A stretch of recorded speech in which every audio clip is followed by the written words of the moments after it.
self-assessment at work for health insurance the upcoming year, and it asked when was the last time I performed a self-exam for testicular cancer, and I never had. And so that night I went home and did it.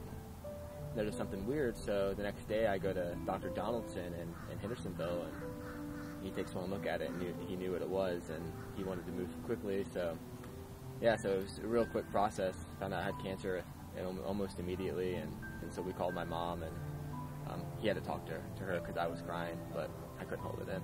I didn't know much about testicular cancer. I didn't know the survival rates.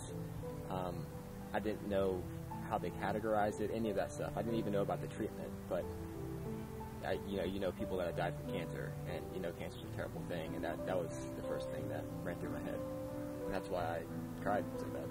Dr. Donaldson referred me to Dr. Anthony, and so I started seeing Dr. Anthony, and you know we had the tumor taken out, but after about a month we realized after some scans that the cancer had spread into some of my lymph nodes. Chemo was our best option.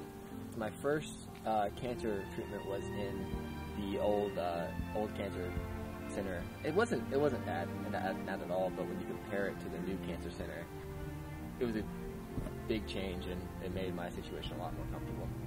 I don't know if at first Dr. Anthony knew what I meant when I asked him if I could work out in between. I didn't work out during my treatment, that week of treatment, but I made sure the 2 weeks in between I really worked out hard. I like to think I surprised Dr. Anthony and all of them, because I'd show Dr. Anthony videos of me setting personal bests on different lifts, but I think he realized that it helped me out a lot mentally.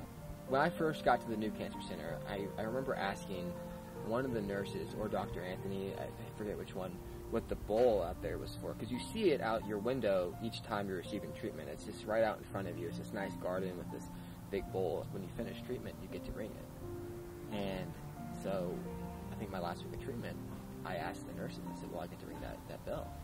And they said, nobody's finished treatment here yet, or nobody's had the chance to ring it yet.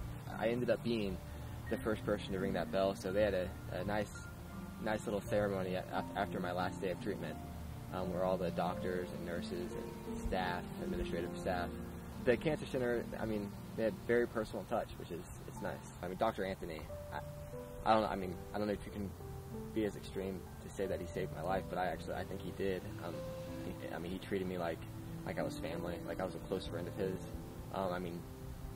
I remember I was always so anxious about my blood work, and he'd call me late at night, when he got, right when he got the email, like 8 p.m. and call me, and he didn't have to do that, and he did, because he knew how anxious I was, and he's an amazing doctor, but a really, really good man.